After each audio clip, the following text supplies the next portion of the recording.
Welcome to class. Previous tutorials में हमने देखा था कि कैसे हमने इमेज फार्मूला पढ़ा था। Image formula was 1/f equals to 1/v plus 1/u and what are the sign of convention regarding the mirror. हमारे पास कॉन्केव मिरर हो कॉन्वेक्स मिरर हो, दोनों मिरर्स के लिए हमारे पास क्या होगा, सेम साइन ऑफ कन्वेंशन है। साइन ऑफ कन्वेंशन चेंज नहीं होंगे। While applying sign of convention, we should remember some of things, that we should place the polished side of the mirror towards our right hand side and the object always towards left hand side. और वहां से जो कुछ रे rules थे, हम उन अगर रे रूल्स को अप्लाई करेंगे तो we will definitely get the image on the principal axis, either real inverted or virtual erect. Now in this video we are going to discuss phenomena of refraction. What is refraction, how it is important, and what is the effect of refraction in our day-to-day life. So let's do it.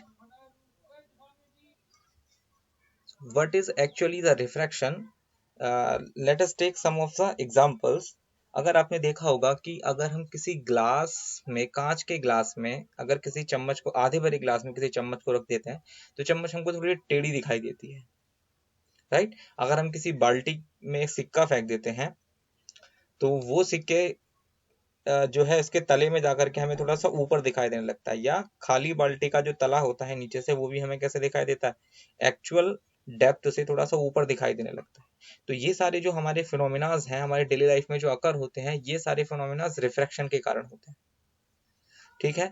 या अगर आप किसी शांत पानी में, मान लो वहां पेड़ की कोई छाया है, तो अगर उसमें आप ऐसे कोई पत्थर फेंक देते हैं तो वहां से बहुत सारे लेयर्स जनरेट होती हैं, और जब आप लेयर के थ्रू उस पेड़ की इमेज को देखते हैं तो कैसा लगता है, पेड़ की इमेज आपको कैसे दिखती है, टिल्टेड दिखने लगती है, टेढ़ी मेढ़ी दिखने लगती है। जिस तरह से वेव प्रोपेगेट हो रही होती है पानी में, उसी तरह से हमें ऐसा लगता है कि उस ट्री की जो इमेज है वो भी वैसे ही प्रोपेगेट हो रही है। तो these are some following examples for the base of refraction. Refraction होता है क्या, ये है रिफ्रैक्शन, ठीक। अब देखो इसके पीछे का हम साइंटिफिक एक्सप्लेनेशन पढ़ेंगे कि एक्चुअल में ऐसा होता क्यों। When light ray is made to travel from one medium to another medium, तो वो जो हमें टेढ़ी दिखाई देती है ना चम्मच, वो क्यों दिखाई देती है, सो ये सब हम पढ़ने वाले हैं।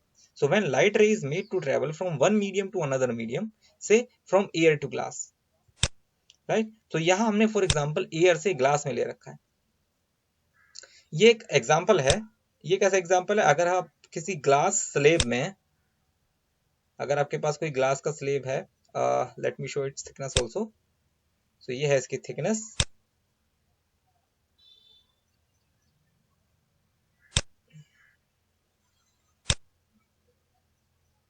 इस तरह से। तो यहां से मान लो अगर कोई लाइट रे आपको आ रही, या यहां से आप ऐसा करें, यहाँ पे एक पिन लगा दें, इस तरह से आपके पास सेफ्टी पिन है तो यहाँ पे एक सेफ्टी पिन लगा दें, और जैसे आप यहाँ सेफ्टी पिन लगाएंगे और इसके अपोजिट साइड से यहाँ कहीं से दिखेंगे, तो होना क्या चाहिए, एक्चुअल में सेफ्टी पिन यहाँ लगा रखी है तो ये जो पिन है वो आपको यहाँ से दिख जानी चाहिए, लेकिन ऐसा नहीं होता। ये पिन जो आपको कहीं दिखती है वो यहाँ से दिखेगी, यहाँ कहीं से अगर आप देख रहे होंगे तो ये पिन जो है आपको कहीं यहाँ से दिखेगी, ठीक। सो इस तरह के जो फिनोमिनाज होते हैं, ये जो फिनोमिना है, ये हमें जो लाइट रे यहाँ से दिख जानी चाहिए थी पिन, वो यहाँ से नहीं दिखती। कहाँ से दिखती है, कहीं दूर जाके दिखती है। तो अगर हम लाइट रे के पाथ को अगर ट्रेवल करेंगे, या इस ऑब्जेक्ट के पाथ को ट्रेवल करेंगे कि भाई ये ऑब्जेक्ट से जो हमारी लाइट रेज आ रही है वो किस पाथ को फॉलो कर रही है, तो हम देखेंगे we will get a different path from the actual path. वो उसकी रियल पाथ से अलग दिखता है, हमको एकदम डिफरेंट दिखेगा। तो light rays get bent, light ray क्या हो जाती हैं, बेंड हो जाती हैं at the boundary between the two mediums. For example, we are taking the example of glass and water. So suppose there is a glass and some water in it, और हमने इसमें क्या डाल दिया, एक चम्मच डाल दी सपोज। तो इसमें मान लेते हैं कि यहाँ तक वाटर भरा हुआ है ना, और इसके अंदर इस तरह से we have a spoon over here, एक रफ फिगर ऐसा बना रहे हैं इस तरह से, और यहाँ पे हम क्या कर सकते हैं कि ऐसे स्पून बना देते हैं, लो ये स्पून है, ठीक। और पानी थोड़ा सा और ऊपर तक भर देते हैं, मानो यहाँ तक भर देते हैं। अब जब ऐसा होगा, यहाँ तक हमने वाटर लेवल है, ये यहाँ तक ऊपर तक, ऊपर वाली लाइन तक। तो अब क्या होगा, यहाँ से जब हम देखेंगे तो यहाँ से क्या दिखेगा हमको, ये जो लाइन, ये जो इसकी स्टिक है ना, ये वाली स्टिक, ये स्टिक हमको दिखने लगती है कैसी, टिल्टेड। ये हमें टेढ़ी दिखने लग जाती है थोड़ी सी, है ना। अब ऐसा होता क्यों है, ये कह रहा है कि जब लाइट रे किसी एक मीडियम से, यहाँ कहाँ से आई लाइट रे, यहाँ एयर से आई, फिर वो ग्लास की बाउंड्री को पार करके फिर कहाँ गई, पानी में गई। तो there are 3 mediums, one medium is air, air से वो ग्लास में गई, ग्लास के बाद फिर वाटर में गई। ओके, सो अब क्या होता है कि जब लाइट रे क्या होते हैं तो डिफरेंट मीडियम्स की बाउंड्री पे जाती है तो वहां बेंड हो जाती है। तो क्या होगा, यहाँ से तो सीधी आ रही होगी, लेकिन ये जैसे ही इस बाउंड्री पे पहुंची होगी तो वो ग्लास में जाके थोड़ी सी टेढ़ी हो गई होगी। ठीक, फिर ग्लास से पानी में गई होगी तो फिर और टेढ़ी हो गई होगी। तो इस डिफरेंस इन पाथ के कारण अगर आप यहाँ से इसको इधर साइड से इसको देख रहे होंगे तो क्या होता है, ये एक डिफरेंट पाथ से हमें ये एक डिफरेंट पाथ पे हमको दिखाई देता है from the actual path. Therefore we notice that the stick of spoon get tilted little bit. तो ये क्या होता है, this the bending of light when it passes from one medium to another medium is called refraction of light. So this phenomena is known as refraction.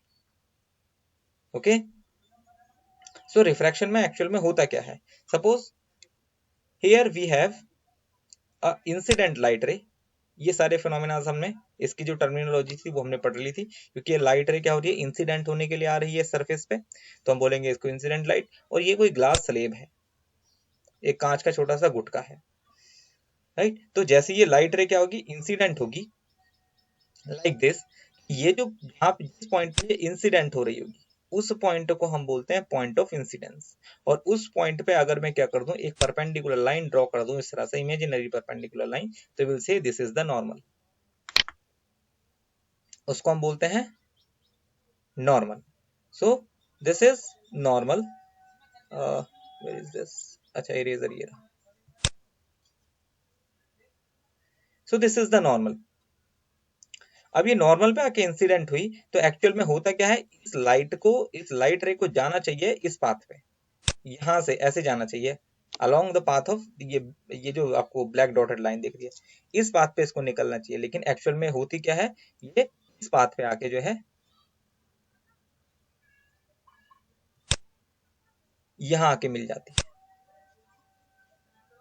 ठीक, ये इस path पे आके मिल गई। अब इस पाथ से आने के बाद ये सीधी इस पाथ पे निकल जाती है। तो एक्चुअल में इसे इसे क्या होना चाहिए था, एक्चुअल में इसको यहां से निकलना चाहिए था, ऐसे ऐसे निकलना चाहिए था, बट ये जा कौन से पाथ पर रही है, इस पाथ पर रही है। तो there is a difference in its actual path and its real path.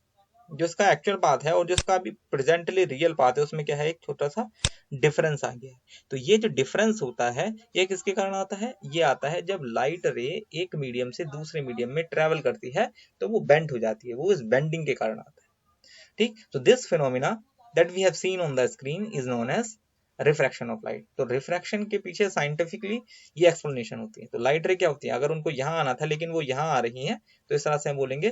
तो जो हमारी लाइट रे होगी, यहाँ से जो लाइट रे होगी, या यहाँ जो कोई ऑब्जेक्ट रखा होगा, मान लो यहाँ पे एक पॉइंट, एक बॉल रखी है, तो उस बॉल की जो हमें इमेज यहाँ की जगह कहाँ दिखाई देगी, यहाँ दिखाई देगी, है ना। Interesting phenomena. सो देयरफॉर हम रिफ्रैक्शन पढ़ते हैं। ठीक, और यहाँ पे ये जो डॉटेड लाइन है दिस इज, थोड़ा सा फैमिलियराइजेशन कर लेते हैं, ये नॉर्मल है, ये हमने पहली बात कर लिया था। क्योंकि अब ये लाइट क्या है, टकरा के वापस नहीं गई है, मीडियम में आ गई है, तो इसका रिफ्रैक्शन हुआ है, therefore it is refracted light. Reflected मत बोल देना, पहले जब टकरा के जाती थी उसको हम रिफ्लेक्टेड बोलते थे, अभी हम बोलते हैं रिफ्रैक्टेड। और इसके बाद ये जो लाइट निकल रही है इसको हम बोलते हैं इमर्जेंट रे, क्योंकि ये क्या हो रही है, यहाँ से फाइनली इमर्ज होके बाहर मीडियम में चली जा रही है। तो देयरफॉर दिस इज इमर्जेंट रे। So this is the phenomena of refraction. ठीक, there are something more about refraction. Is this the refraction of light takes place on going from one medium to another medium because the speed of light is different in two mediums. So in actual जो refraction होता है वो इसलिए होता है क्योंकि speed of light जो है वो डिफरेंट डिफरेंट मीडियम में डिफरेंट डिफरेंट होती है। We have seen earlier.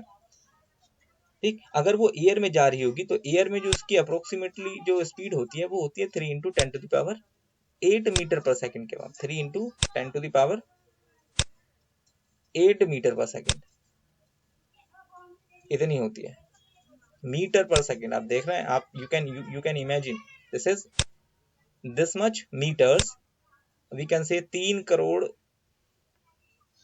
Metre, एक सेकंड में 3 करोड़ मीटर तक चली जाती है, ठीक। और जो ग्लास में इसकी स्पीड होती है वो होती है अप्रोक्सीमेटली 124,000 माइल्स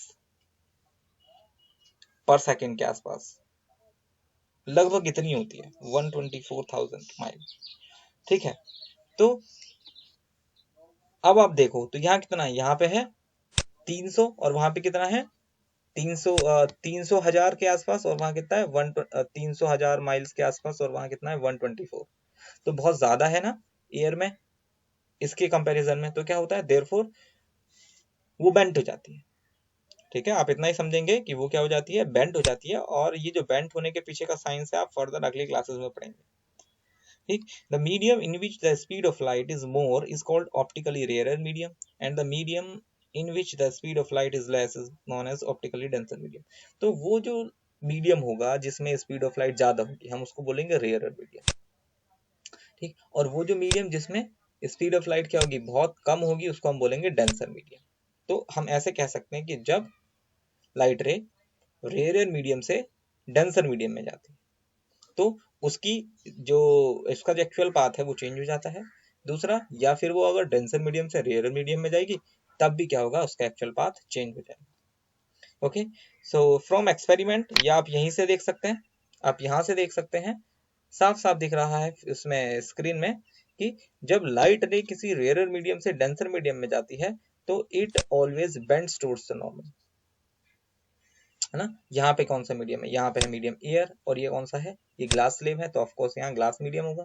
तो एयर में ज्यादा स्पीड होती है और ग्लास में कम स्पीड होती है, तो जिसमें ज्यादा स्पीड होगी उसको हम बोलेंगे रेयर मीडियम, और जिसकी स्पीड कम होगी उसको हम बोलेंगे डेंसर मीडियम। तो आपने देखा होगा अभी, सो ये इसको यहाँ जाना चाहिए, लेकिन ये क्या होती है, ये यहाँ को इमर्ज होके आ जाती है। जैसे ये यहाँ को इमर्ज होके आएगी इस तरह से, तो ये अपने एक्चुअल पाथ से क्या होगी, थोड़ी सी हट गई। और किधर साइड को हटी है, हम बोलेंगे कि भाई नॉर्मल की साइड को हटी है, ठीक। बात समझ आई। तो दिस इज नॉर्मल की साइड को थोड़ा सा बेंट हो गई, तो हम बोलेंगे it always bends towards the normal. अगर यही लाइट रे कहां से, डेंसर मीडियम से रेयर मीडियम में जा रही होती, है ना, तो आप इसी पाथ को उल्टा कर दो। ये जो हमने अभी पाथ ड्रॉ किया है इसी पाथ को उल्टा कर दो। अभी तक जो हो रहा था वो लाइट रे इधर जा रही थी, अब लाइट रे को इधर भेज दो। लाइट रे को जब हम इधर भेजेंगे तो इस लाइट रे को क्या होना चाहिए, ये यहाँ को निकलनी चाहिए, बट हो तो ये हो कहाँ को रहा है, ये इसी पाथ पे वापस इसी पाथ को ट्रेस करते हुए निकल जाएगी इस तरह से, ठीक। तो इस बार क्या हुआ, लाइट रे को यहाँ जाना चाहिए नॉर्मल से इतनी दूर, लेकिन ये नॉर्मल से अभी इतनी दूर गई है, तो its bends away from the normal, therefore bends away from the normal. तो आप हमेशा याद रखेंगे जब लाइट रे रेयर मीडियम से डेंसर मीडियम में जाएगी, कहां से, रेयर से डेंसर मीडियम में जाएगी, तो ये बेंट हो जाएगी टुवर्ड्स द नॉर्मल, ये टुवर्ड्स द नॉर्मल बेंड्स हो जाएगी। टुवर्ड्स के लिए मैं टी रख रहा हूं और नॉर्मल के लिए एन रख रहा हूं। So you can write RDTN, and if the light ray passes from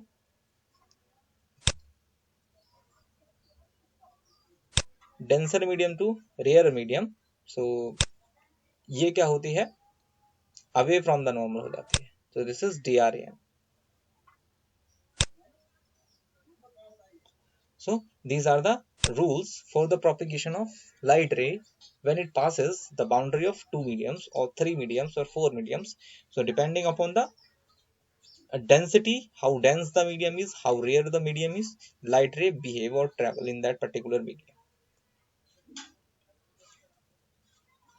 Next, we have laws of refraction. As we have seen the laws of reflection, there are some in the phenomena of laws of reflection, there are a set of rules which defines, yeah we can say, which defines the reflection scientifically। तो वो कुछ rules होते हैं जिसके according हम क्या कर सकते हैं, रिफ्लेक्शन को डिफाइंस करते हैं। Similarly we have a certain set of rules in the case of refraction also. तो रिफ्रैक्शन में भी कुछ सेट ऑफ रूल्स जो क्या करते हैं, रिफ्रैक्शन को डिफाइन करते हैं। अब वो रिफ्रैक्शन को कैसे डिफाइन करेंगे, वो इस तरह से करेंगे कि refraction of light occurs according to certain laws of known as refraction, laws of refraction. तो ये जो रिफ्रैक्शन के लॉज हैं, ठीक, तो किसी भी मीडियम में अगर रिफ्रैक्शन हो रहा होगा तो हम उसको कैसे एनालाइज करेंगे, आप ऐसे कह सकते हैं, है ना, आप देखेंगे। ये सर्टेन सेट ऑफ रूल हैं और इन रूल्स को हमें क्रिएटिवली अप्लाई करना होगा जहां भी रिफ्रैक्शन हो रहा होगा। तो नाउ से the incident ray, refracted ray and normal to the interface of two transparent medium at a point of incidence all lie in the same plane। और ये सब क्या होते हैं, एक सेम प्लेन में लाई करते हैं। इसकी जो हमने एक्सप्लेनेशन दी थी इन द केस ऑफ रिफ्लेक्शन, वो एक्सप्लेनेशन यहाँ भी होने वाली है कि ये जो इंसिडेंट रे है जो आ रही है, इंसिडेंट मतलब आने वाली रे, रिफ्रैक्टेड मतलब जो अंदर मीडियम में घुस गई, refracted ray on this normal, they all lie in the same plane. ये कौन से प्लेन में लाई कर रहे हैं, ये इस वाले प्लेन में लाई कर रहे हैं, 3D में बता रहा हूँ, ठीक, ये इस प्लेन में सारे के सारे लाई कर रहे हैं। एक प्लेन क्या होगा, एक प्लेन होगा इससे 90 डिग्री पे यहाँ कहीं, और एक प्लेन और होगा इससे ही 90 डिग्री पे, वो होगा इसके दूसरी साइड पे, ऐसे, ठीक। ये कह रहा है incident ray, reflected ray and normal to the point of incidence, ये सब क्या करेंगे आपके, ये सब सेम प्लेन में लाई करेंगे, ठीक। ये फिगर के साथ आप लोग फैमिलियर तो होंगे ही होंगे। बस यहाँ पे क्या है, यहाँ पे μ1 लिख रखा है, मीडियम को हम जो डेनोट करते हैं, मीडियम के रिफ्रैक्टिव इंडेक्स को जो हम डेनोट करते हैं, वो हम आगे पढ़ेंगे रिफ्रैक्टिव इंडेक्स क्या होता है। अब ऐसे मान लो अभी हमने बोल दिया है कि एक मीडियम क्या है, यहाँ पे ग्लास है, और ग्लास का जो डेंसिटी है एक तरह से ऐसे मान लो, हाँ, ऑप्टिकल डेंसिटी बोलना भी गलत होगा, रिफ्रैक्टिव इंडेक्स को वैसे हम रिप्रेजेंट करते हैं, तो वो कितना है, μg है, और यहाँ पे μa है। ये कौन सा है मीडियम, ये एयर मीडियम है, ये एयर है ना। रिफ्रैक्टिव इंडेक्स को ऐसे डिफाइन कर सकते हैं कि ग्लास की लाइट रे को बेंट करने की जो पावर है वो है रिफ्रैक्टिव इंडेक्स उसकी, और एयर की जो लाइट रे को बेंट करने की पावर है वो है उसका एयर में रिफ्रैक्टिव इंडेक्स, एयर का refractive index. Second law is the ratio of sine of angle of incidence and the sine of angle of refraction is a constant for the given light of given color for the given pair of media। तो किसी particular medium के लिए propagate होने वाली light के colour के लिए, है ना, जहाँ पे हमने व्हाइट लाइट ले रखी है, व्हाइट लाइट मतलब कंपोजिशन ऑफ ऑल लाइट, मतलब सनलाइट ले रखी है। अगर आप यहाँ पे रेड लाइट लेंगे, अगर आप यहाँ पे ब्लू लाइट लेंगे, अगर आप यहाँ पे कोई भी विवग्योर में से कोई भी लाइट लेंगे, तो ऑब्वियसली एंगल ऑफ इंसिडेंस अगर सेम रहेगा तो उनके लिए हमें क्या होगा, different different angle of refraction मिलेंगे, है ना। गौर से सुनेंगे, डिफरेंट डिफरेंट कलर्स के लिए अगर हम एंगल ऑफ इंसिडेंस सेम रखें तो we will get the different different angle of refraction. आप देख रहे हैं, तो इसका मतलब अलग अलग कलर्स में भी कुछ ना कुछ होता होगा, है ना। कलर्स में वो कौन सी प्रॉपर्टी है कि उसके लिए अगर हम एंगल ऑफ इंसिडेंस सेम रखें तो अलग डिफरेंट डिफरेंट हमें एंगल ऑफ रिफ्रैक्शन मिल रहे हैं, ठीक है। तो ये भी आप क्या पढ़ेंगे, आगे हायर क्लासेस में पढ़ेंगे। मैं पहले बता देता हूँ, ऐसे ही वो वेवलेंथ के कारण होता है, वेवलेंथ और फ्रीक्वेंसी के कारण होता है, ठीक। वेवलेंथ और फ्रीक्वेंसी दो फैक्टर्स होते हैं, वो आप आगे वाली क्लास में पढ़ेंगे।